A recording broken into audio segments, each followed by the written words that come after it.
Hello dear friends, आप सभी का स्वागत है एजुकेशन में क्वालिटी देने वाले इंडिया के नंबर 1 प्लेटफॉर्म फोमा एजुकेशन हब पर, जहां हम सिर्फ पढ़ाते नहीं सिखाते भी हैं। हेलो एवरीवन, तो अपना जो आज का टॉपिक है वो है रेखीय आवेश वितरण पर आधारित प्रश्न या उदाहरण।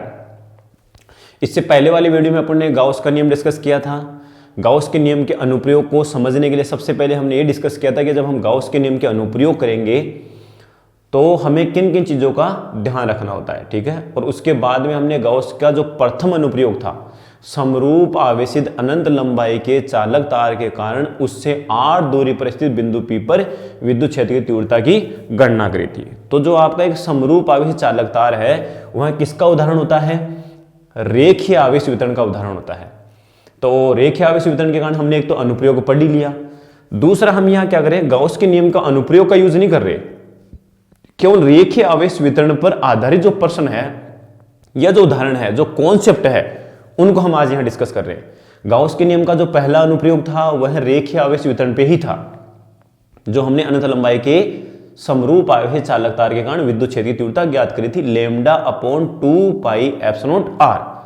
तो आज भी अपना जो टॉप पॉइंट है ना वो है, बिना गाउस के नियम की सहायता से हम क्या करेंगे, रेखीय आवेश वितरण के जितने भी उदाहरण है, जितने भी क्वेश्चंस है, जो कॉन्सेप्चुअल क्वेश्चन बनते हैं उनको हम डिस्कस करने वाले हैं। 3 या 4 टॉपिक है, 3 या 4 पॉइंट है न्यूमेरिकल से जो बनते हैं। तो इसमें जो पहला पॉइंट है वो अपना है समरूप आवेशित वलय के कारण उसकी अक्ष पर विद्युत क्षेत्र की तीव्रता। तो यहाँ पे सबसे पहले मैंने क्या किया, रिंग लिया है। रिंग वैसे सर्कल में होती है, लेकिन ये रिंग कैसे रखी हुई है, इस बोर्ड के तल के लंबवत ऐसे रखी हुई है। इसके लिए मैंने इस रिंग को ऐसे बनाया है, ठीक है ना।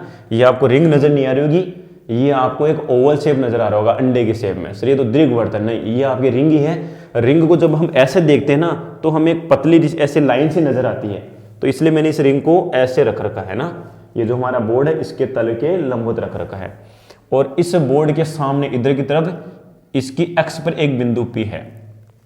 वलय की अक्ष क्या होती है, ये आपकी वलय बनी हुई है। इस वलय के केंद्र से निकलने वाली जो लाइन है वो इस वलय की क्या कहलाती है, एक्स कहलाती है। तो इस वलय की एक्स पर इसके केंद्र से x दूरी पर एक बिंदु P है, जहां पर अपने को विद्युत क्षेत्र की तीव्रता ज्ञात करनी है। और मैंने कह दिया कि इस वलय पर जो कुल आवेश है ना वो कितना है बच्चों, कैपिटल Q है। वलय पे कुल आवेश की मात्रा कितनी है, कैपिटल Q है, ठीक है। और वलय की त्रिज्या कितनी है, कैपिटल R है। केंद्र क्या है, O है। और इस वलय का जो रेखीय आवेश घनत्व वो लैम्डा है, लैम्डा कूलम पर मीटर।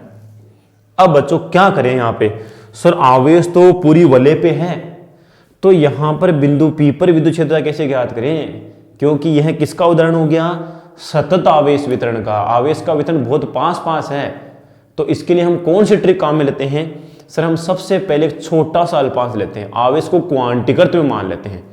वैसे सतत आवेश वितरण में आवेश का क्वांटीकरण हम ले ही नहीं सकते, क्योंकि मुझे नहीं पता आवेश कहाँ कहाँ कैसे बिंदु के रूप में, इसलिए हम क्या कंसिडर करते हैं, एक छोटा सा अल्पांश लेते हैं। अल्पांश भी हम कैसे लेंगे, मान लो इस एक्स के इधर जा रहे हैं तो आधी रिंग ऊपर हो गई, आधी रिंग नीचे हो गई। अगर मैं इस रिंग के ऊपर यहाँ एक अल्पांश लेता हूँ बच्चों, ध्यान रखना, यहाँ अल्पांश जिसकी लंबाई dl है और इस पे आवेश कितना है, dq है।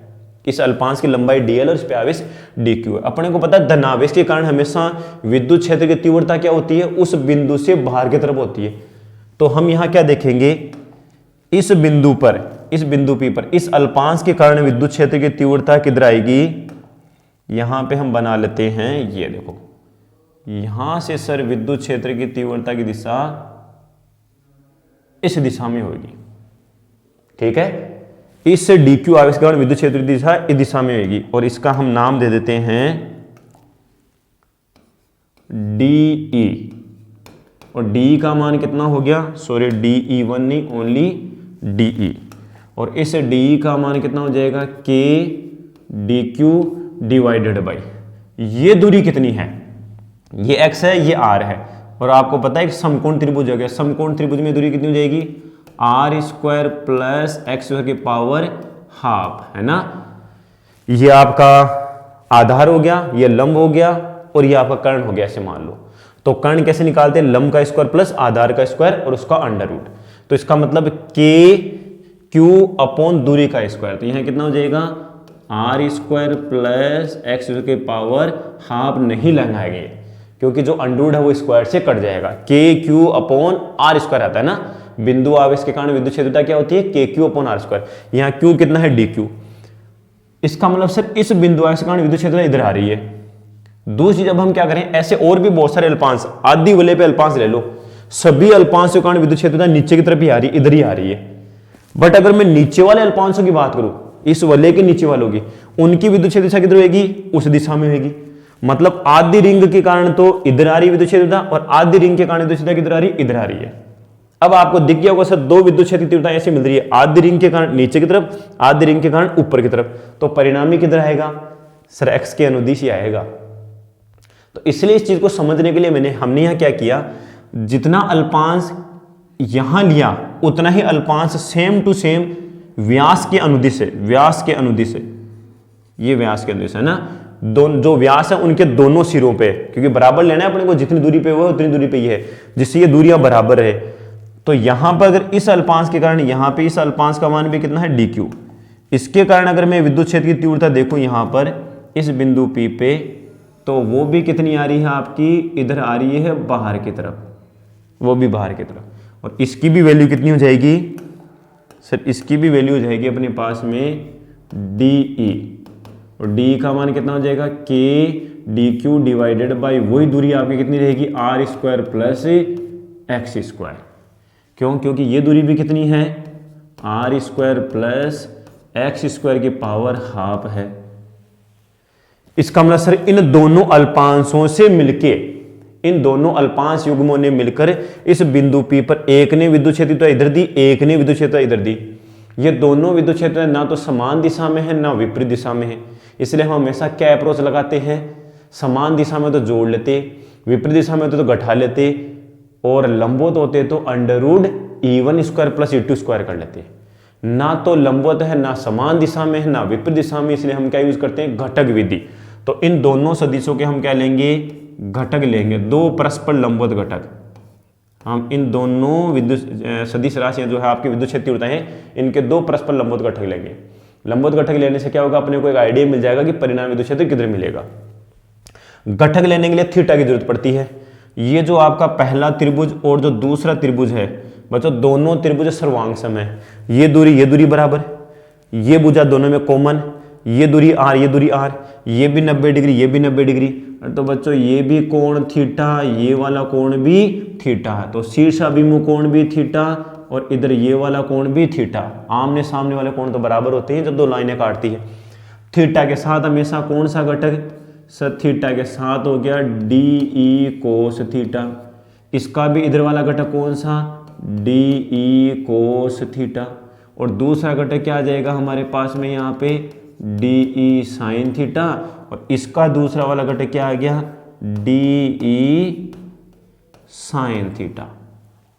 सर थीटा तो बराबर थे, मुझे बताओ देखिए इस रिंग की जो x के लंबवत घटक थे डी साइन थीटा, वो परिमाण में बराबर और विपरीत दिशा में है कि नहीं, बिल्कुल परिमाण में बराबर विपरीत दिशा में, इसलिए एक दूसरे को कैंसिल कर देंगे। जबकि इन दोनों अल्पांशों के कारण बिंदु P पर जो विद्युत क्षेत्र है डी कोस थीटा एक दिशा में होने के कारण जुड़ जाएंगे। इसका मतलब दोनों अल्पांशों ने मिलकर इस बिंदु P पर परिणामी विद्युत क्षेत्र किधर जनरेट किया, किधर उत्पन्न किया, x के अनुदिश उत्पन्न किया।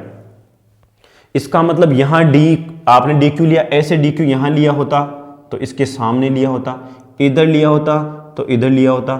ऐसे कितने अल्पांश बन रहे हैं, अगर हम सभी अल्पांशों की बात करें तो प्रत्येक अल्पांश के दो घटक है। इस अल्पांश का दो घटक, एक तो डी साइन थीटा, एक डी कोस थीटा है।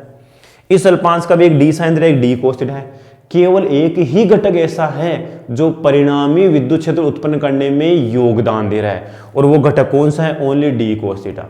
तो सिंपल सा हो गया सर, एक घटक का डी कोस थीटा तो सभी घटकों का d cos theta, d cos theta, d cos theta, d cos theta. तो हमें पता लग गया कि सर बिंदु P पर जो परिणामी विद्युत क्षेत्र है वह प्रत्येक घटक के डी कोस थीटा के योगफल के बराबर होगा।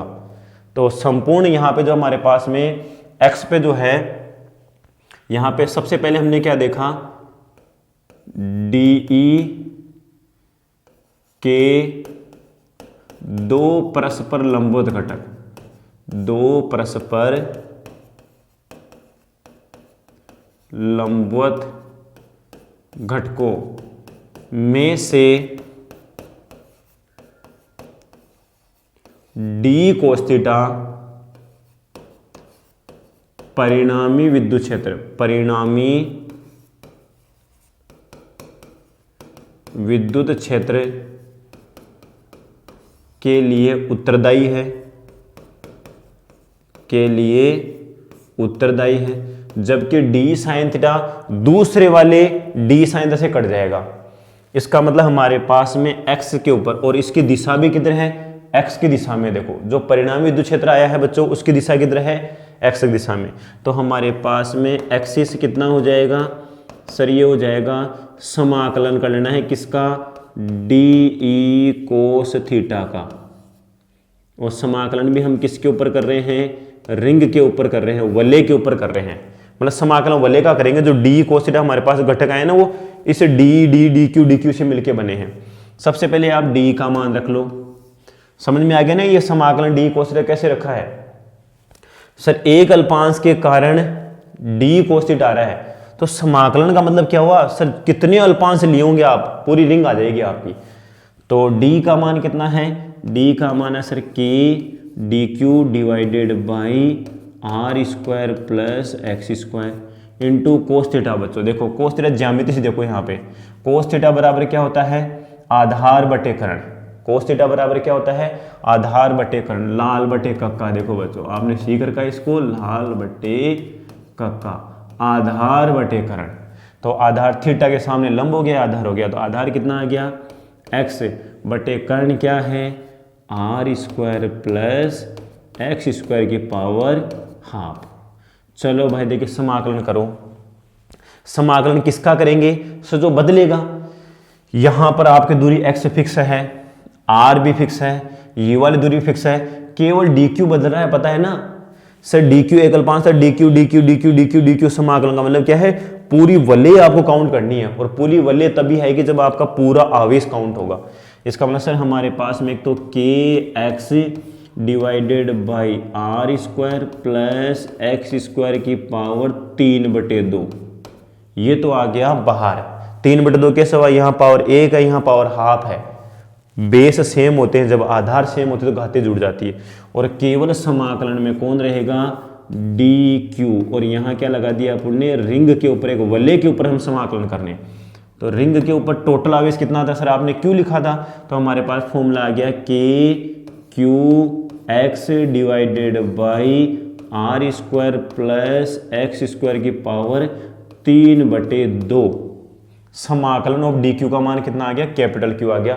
और यही फॉर्मूला अपने को याद रखना है कि एक समरूप आवेशित वलय है, उसकी अक्ष पर उत्पन्न विद्युत क्षेत्र की तीव्रता का सूत्र क्या है, के क्यू एक्स बटे R square plus X square की पावर 3/2। ठीक है, और ये विद्युत क्षेत्र कैसे है, कुछ दूरी तक तो ये एक्स के समानुपाती होता है, और उसके बाद में डिक्रीज होता है। तो अगर हम इसके ग्राफ की बात करें, तो मैं पहले सबसे पहले यहाँ फॉर्मूला लिख देता हूँ। एक वलय के कारण जो उसकी एक्स पर विद्युत क्षेत्र आया है, उसका फॉर्मूला क्या आ गया, K Q x divided by are square plus x की पावर 3/2। के का मान अगर हम निर्वात की बात करें तो ये आ जाएगा 4πε0 q x divided by are square plus x की पावर 3/2। दूसरी चीज बच्चों, अगर टोटल आवेश नहीं दिया हुआ, केवल रेखीय आवेश घनत्व तो दिया हुआ है, तो अपने को पता है कि कुल आवेश बराबर क्या होता है, एकांक लंबाई पे आवेश इनटू टोटल लंबाई। वलय की टोटल लंबाई कितनी है, उसकी परिधि के बराबर, तो इनटू क्या आ जाएगा 2πR। जब हमें कुल आवेश ज्ञात करना हो वलय पे, तो रेखीय आवेश घनत्व तो क्या होता है, एकांक लंबाई पर आवेश है, तो टोटल लंबाई कितनी है, तो यहीं पे हम फॉर्मूले में ये भी तो पुट कर सकते हैं ना। तो सर ई एक्स का हमारे पास दूसरा फॉर्मूला ये भी हो सकता है 1/4πε0, मतलब आपका के हो गया, इनटू क्यू की जगह आपने क्या कर दिया, lambda into 2πR into X divided by are square plus X square की पावर 3/2। और यहाँ पे जो अपने पास ग्राफ बनता है वलय के कारण ग्राफ कुछ इस तरह से बना और डिक्रीज होना स्टार्ट हो गया, है ना। कुछ इस तरह से डिक्रीज होता है इसके अंदर। यहाँ पर एक बार मिटा लेता हूँ मैं इसको। ये ग्राफ जो बनता है कुछ इस तरह से बनता है, अधिकतम हुआ, अधिकतम के बाद में डिक्रीज होना स्टार्ट हो जाएगा। इधर भी कुछ ऐसा ही है। यहाँ पे ये धीरे धीरे देखो समानुपाती रहता है और उसके बाद में डिक्रीज होना स्टार्ट हो जाता है कुछ इस तरह से, यूं जाके और यूं गिरता है। इधर भी कुछ ऐसा ही रहता है, ये डिक्रीज होके और इधर गिरना स्टार्ट हो जाएगा, ठीक है ना। ये ग्राफ थोड़ा सा सही तरीके से नहीं बन पा रहा है, एक बार इसको बना लेते हैं अपन। ये ऐसे समानुपाती रहेगा और ये डिक्रीज हो जाएगा ऐसे। इधर भी कुछ ऐसे रहेगा, समानुपाती रहेगा और डिक्रीज होना स्टार्ट हो जाएगा। तो ये जो दूरी है वही हमें कैलकुलेट करनी होती है न्यूमेरिकल के अंदर। वही न्यूमेरिकल में कैलकुलेट करती है कहां पर विद्युत क्षेत्र की तीव्रता का मान अधिकतम होएगा, ई मैक्सिमम। ई मैक्सिमम, ई मैक्सिमम आपको कैलकुलेट करना है। तो इसके लिए हम क्या करेंगे, ये जो विद्युत क्षेत्र की तीव्रता है तो ई मैक्सिमम के लिए, ई मैक्सिमम के लिए ये दूरी x है, ये आपका केंद्र हो गया, ये विद्युत क्षेत्र की तीव्रता हो गई। ई मैक्सिमम के लिए हम क्या करेंगे, ई मैक्सिमम के लिए जो विद्युत क्षेत्र की तीव्रता है उसका dx के सापेक्ष अवकलन करेंगे और उसको 0 बराबर पुट कर देंगे, क्योंकि मान एक लिमिट तक ही अधिकतम जाएगा, उसके बाद गिरेगा। जो विद्युत क्षेत्र की तीव्रता है उसका मान एक लिमिट तक ही अधिकतम होगा, उसके बाद डिक्रीज होगा। तो इसका आपको क्या करना है, अवकलन करना है और इसे 0 बराबर पुट कर देना है। तो आपके पास में x की वैल्यू आ जाएगी। क्या आ जाएगी, x की वैल्यू। और वो जो x की वैल्यू होती है ना वो r/√2 होती है। वलय की जो त्रिज्या होती है उसकी आधी दूरी के बराबर। कितना, r/√2। √2 बोला मैंने, यहाँ पे दूरी बराबर मतलब आधी नहीं लेनी है, r/√2 लेना है, ठीक है, r/√2। उस दूरी के ऊपर हमारे पास में इस विद्युत क्षेत्र की तीव्रता का मान अधिकतम होता है। चलो, ये तो था अपना पहला पॉइंट जिसमें अपने को फॉर्मूला याद करना है कि विद्युत क्षेत्र की तीव्रता जो है उसकी x पर कितनी होती है, एक समरूप आवेशित वलय के कारण वो होती है kqx/r² + s²⁵2। दूसरे टाइप का उदाहरण में ले लेते हैं। यहाँ पे जो दूसरा उदाहरण बनता है अपना, दूसरा टाइप का उदाहरण में क्या दिया हुआ है कि एक अनंत लंबाई का समरूप आवेशित, एक अनंत लंबाई का समरूप आवेशित रेखीय आवेश वितरण है। रेखीय आवेश बोल दिया, चालकता बोल दो, ठीक है, जिसका रेखीय आवेश घनत्व कितना है, लैम्डा कूलम्ब पर मीटर। और इसके चारों तरफ एक इलेक्ट्रॉन चक्कर लगा रहा है, कौन सी त्रिज्या में, r त्रिज्या में। तो एक बार अपन यहां पे क्या कर लेते हैं, इलेक्ट्रॉन का पाथ बना लेते हैं। यहां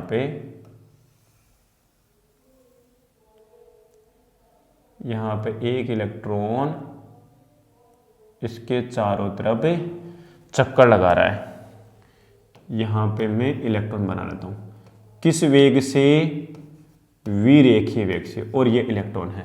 और इस पथ की त्रिज्या किसी, इसके वर्ताकार पथ की त्रिज्या कितनी है, स्मॉल r है, ठीक है। तो क्वेश्चन में यह क्या दिया है, कोई इलेक्ट्रॉन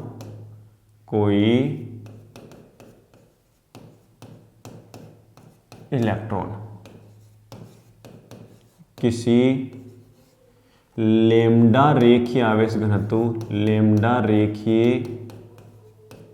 आवेश घनत्व से आवेशित अनंत लंबाई के, अनंत लंबाई बोल दो या लंबे बोल दो, वर्ड दो वर्ड यूज करते हैं। लंबा का मतलब भी अनंत लिया जाता है, ठीक है ना। अनंत लंबाई के चालक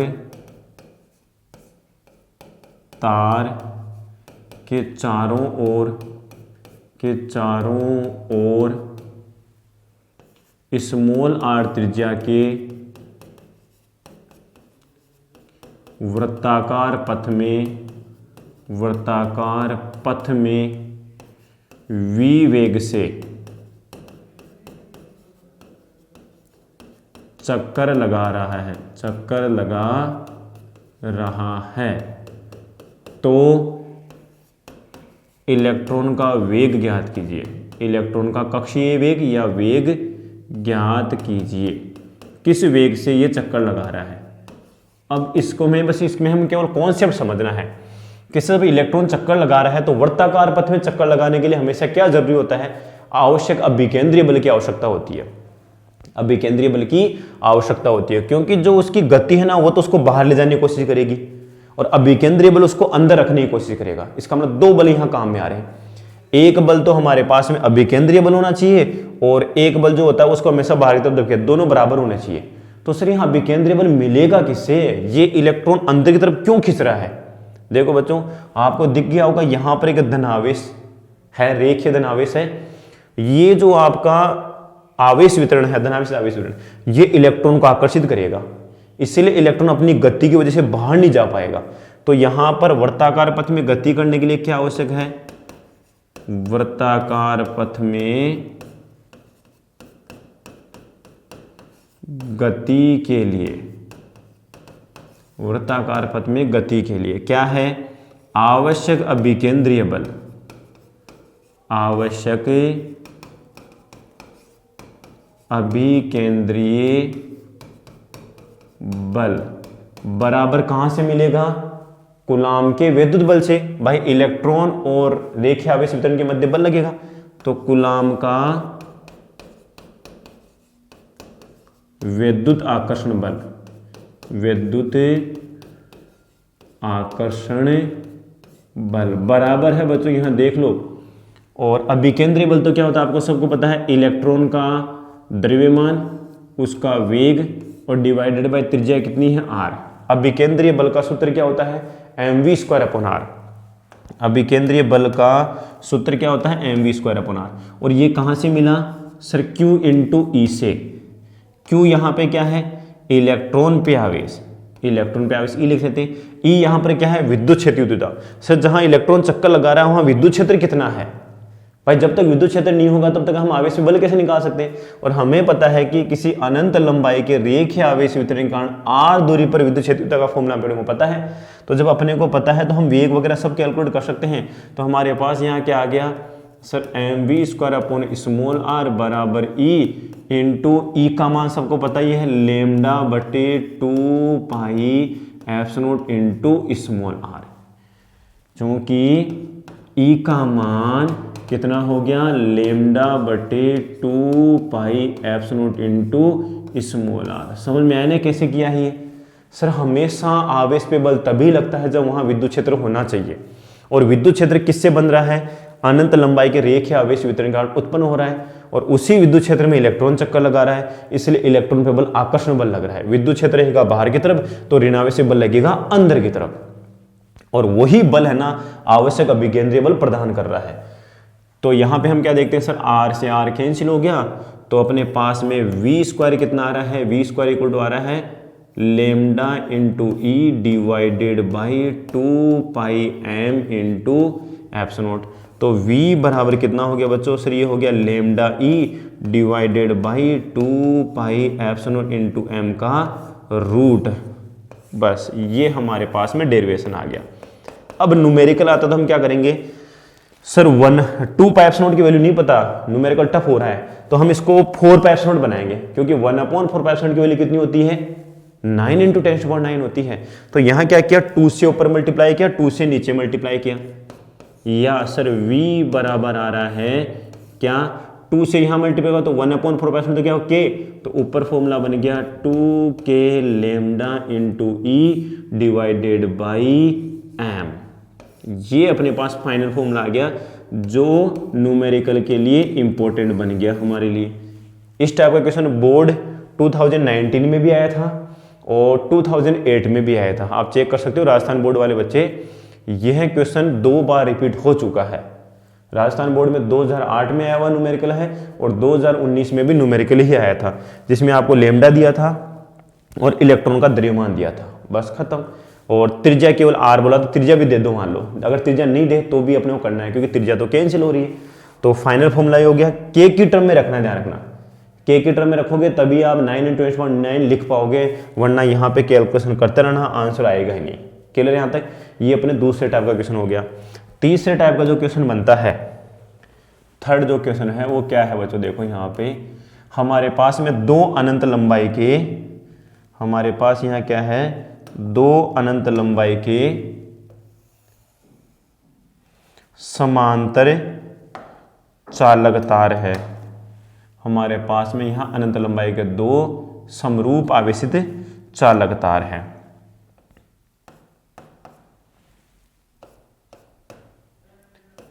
इस पे भी प्लस आवेश है मान लो, ठीक है, और इस पे भी प्लस आवेश है, प्लस माइनस कुछ भी दे सकते हो आप, और इस पे भी मान लो मैं धनावेश ही ले लेता हूँ, ऋणावेश भी ले सकते हो आप, कोई दिक्कत नहीं है। ये भी हमारा अनंत लंबाई का ही चालक तार है, समरूप आवेशित चालक तार। इसका रेखीय आवेश घनत्व λ2 है और इसका रेखीय आवेश घनत्व λ1 है, और दोनों आपके निर्वात में d दूरी पर स्थित है। दोनों निर्वात में क्या है, d दूरी पर स्थित है। तो दोनों एक दूसरे बल लगाएंगे नहीं लगाएंगे, बिल्कुल लगाएंगे। तो वही बल आपको ज्ञात करना है उनकी प्रत्येकांग लंबाई पर। तो हमारे यहां पर क्या है, दो अनंत लंबाई के समरूप आवेशित